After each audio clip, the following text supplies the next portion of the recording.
Everyone, I hope you all are doing in your studies. आ गया next part. जैसे कि आप लोगों को पता है, यहाँ पे हम कर रहे हैं आरआरबी एंड नॉर्सेट की प्रिपरेशन। सो जो बच्चा इन दोनों एग्जाम्स की प्रिपरेशन कर रहा है, प्लीज़ इस चैनल को सब्सक्राइब कर लीजिएगा, बिकॉज रेगुलरली मैं यहाँ पे क्वेश्चंस करा रही हूँ। 1020 क्वेश्चंस हम कर चुके हैं अभी तक, मतलब समझ सकते हो 1000 क्वेश्चन से ऊपर आप प्रैक्टिस कर सकते हो इस वीडियो से, इस सीरीज से। तो प्रीवियस वीडियो ज़रूर देखिएगा। एंड अगर कोई भी बच्चा आरआरबी या नॉर्सेट के लिए बैचेस ज्वाइन करना चाहता है तो 7973244089 पे कॉल या फिर मैसेज करके आज ही आप लोग 3 मंथ्स के बोथ बैचेस जो हैं ज्वाइन कर सकते हैं। 2 बैचेस हैं, एक है 1499 का बैच, एक है 2499 का बैच। दोनों ही बैचेस जो है लाइव प्लस रिकॉर्डेड है। 1500 का बैच उन बच्चों के लिए जिनका बेसिक क्लियर है। अब वो करेंगे सिर्फ इंपॉर्टेंट टॉपिक्स पे फोकस।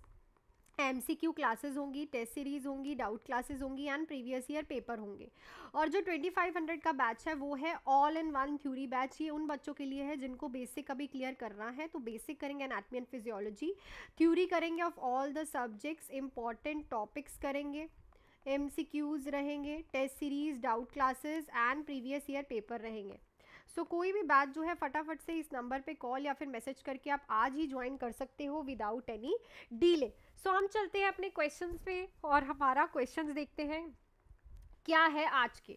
सो देखो सबसे पहला क्वेश्चन क्या है।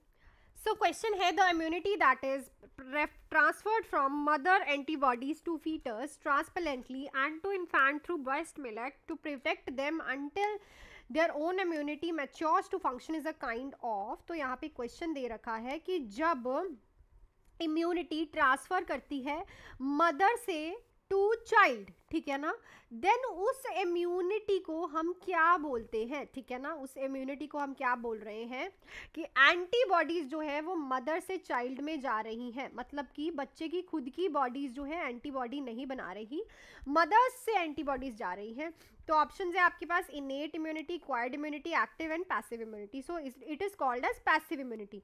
पैसिव तब लगता है जब बॉडी से आउटर साइड से, कहाँ, आउटर साइड से क्या आ रही हो, एंटीबॉडीज आ रही हो। तो जहाँ पे बॉडी खुद से कोई वर्क नहीं कर रही है एंटीबॉडीज बनाने के लिए, उसको रेडीमेड आउटर साइड से बॉडीज जो है, एंटीबॉडीज जो है आ रही हैं।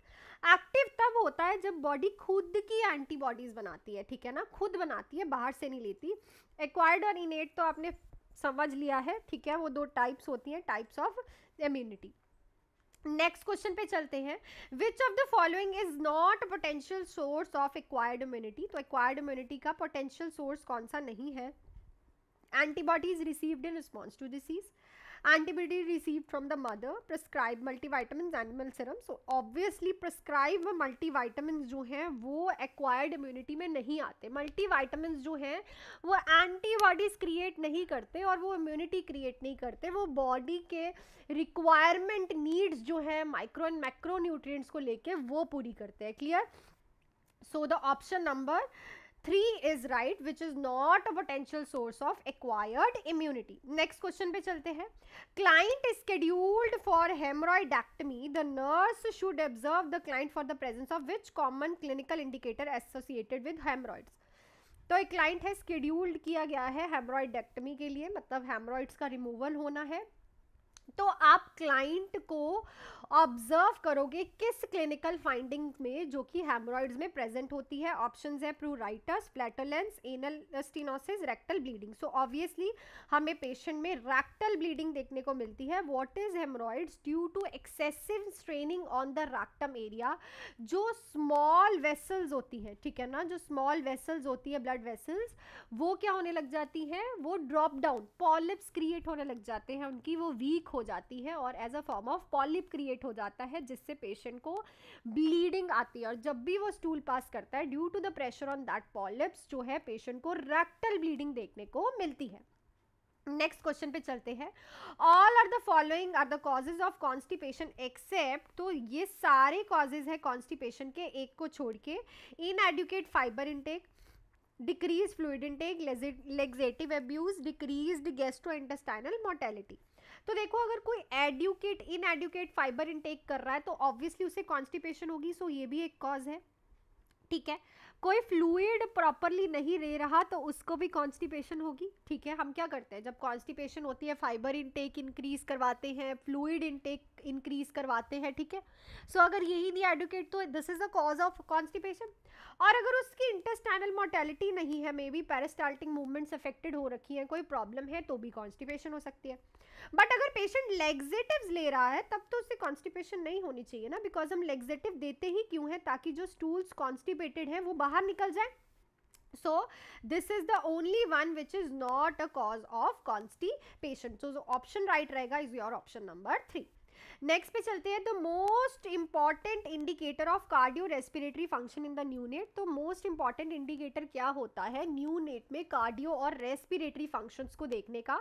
Good cry, good skin colour, good muscle tone या फिर good eye contact. So obviously good skin colour. अगर तो देखो आपको कार्डियो और रेस्पिरेटरी देखना है तो इसका सबसे अच्छा है कि आप सर्कुलेशन को चेक करो, और सर्कुलेशन अगर प्रॉपर होगी तो बच्चा जो न्यूनेट है, न्यूनेट किसको बोलते हैं, 28 डेज वाला जो बच्चा है उसकी बॉडी जो है आपको पिंकिश देखने को मिलेगी, कहीं से भी ब्लू नहीं होगी, कहीं से भी वो पेल नहीं होगी, ठीक है। हो जाती है ना कभी कभी बच्चों की बॉडी पेल हो जाती है, सर्कुलेशन नहीं हो रही, ब्लूइश डिस्कलरेशन दिखने लग जाती है, पैचेस बन जाते हैं। सो जो स्किन कलर है is a good indicator for the cardio respiratory function. Next question पे चलने से पहले मैं आप लोगों को बैचेस का बता देती हूँ, अगर किसी को सुनना है, अदरवाइज आप स्किप कर सकते हो। सो आप इस नंबर पे कॉल या फिर मैसेज करके आज ही कोई भी बैच ज्वाइन कर सकते हो फॉर आरआरबी। 1500 का बैच जो है वो उन बच्चों के लिए है जिनका बेसिक क्लियर है, तो वो करेंगे important topics, MCQs, test series, doubt classes and previous year paper. And 2500 वाला 3 मंथ्स का, दोनों ही 3 मंथ्स के बैच है उन बच्चों के लिए है जिनको बेसिक भी करना है। सो सबसे पहले anatomy and physiology theory, important topic, MCQs, test series, doubt classes and previous year paper. देखो बैचेस स्टार्ट हो चुके हैं, so it's better for you कि आप और ज़्यादा लेट ना करो, ठीक है, क्योंकि 17 से एप्लीकेशन फॉर्म्स मोस्ट प्रॉबेबली आ जाएंगे और बैचेस जो है लाइव प्लस रिकॉर्डेड है, ठीक है ना। तो कोई भी बैच जो है इस नंबर पे कॉल या फिर मैसेज करके मेरे से बात करके आप ज्वाइन कर सकते हो। नेक्स्ट क्वेश्चन पे चलते हैं हम लोग।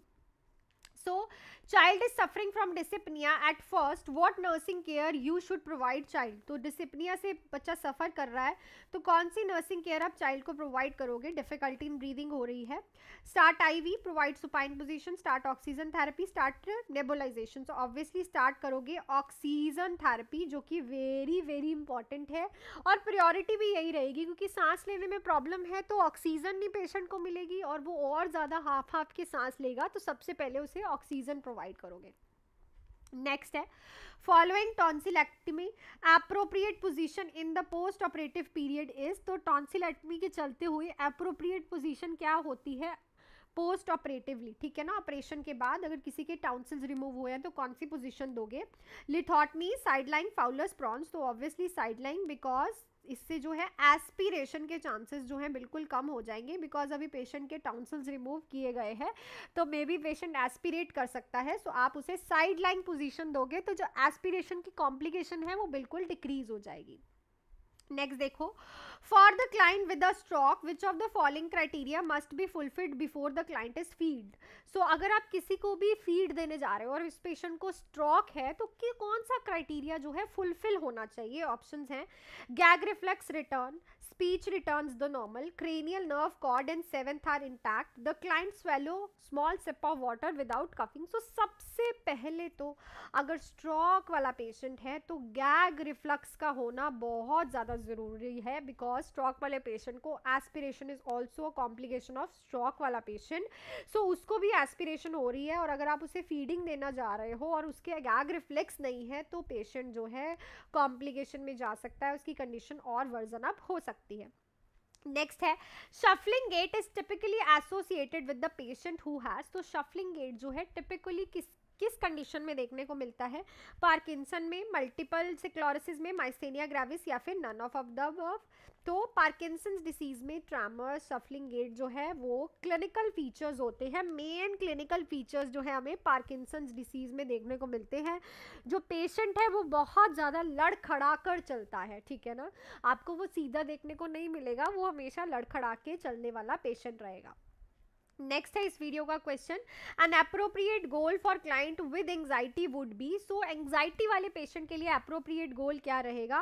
Ventilate her feelings to the nurse, establish contact with reality, learn self help techniques for reducing anxiety, become desensitized to post trauma. सो आपको पता है लास्ट क्वेश्चन है, तो आप लोगों को कमेंट सेक्शन में लिख के बताना है कि इसका आंसर क्या रहेगा, ठीक है। और जो मैंने आप लोगों से कल क्वेश्चन पूछा था, I think that is mid day meal program कब स्टार्ट हुआ था? सो इन 1971 में मिड डे मील जो प्रोग्राम है वो स्टार्ट हुआ, तो जिन्होंने ये ऑप्शंस पे टिक लगाया है, so very good. So that's it for this video. Regularly questions आएंगे 12:30, तो रेडी रहा करो। एंड अगर किसी को कोई भी डाउट है तो कॉल या फिर मैसेज करके नंबर पे पूछ सकता है बैचेस के रिगार्डिंग। 1500 एंड 2500 का बैच है, सो डीले मत करना, ये ना हो कि एग्जाम आ जाए और आप रह जाओ। और अगर आप सेल्फ स्टडी कर रहे हो तो सेल्फ स्टडी वाले भी आज ही से प्रॉपरली एक अपना टाइम बना लो, एक टाइम टेबल के आप लोगों को कैसे कैसे स्टडीज करनी है, विद इन 3 मंथ्स जो है सिलेबस कंप्लीट कैसे करना है। सो मिलती हूँ आपसे नेक्स्ट वीडियो में कल। Till then do hard work, make your parents proud and all the best, and पढ़ो और 12:30 MCQ की क्लास के लिए आप लोग रेडी रहो। Thank you.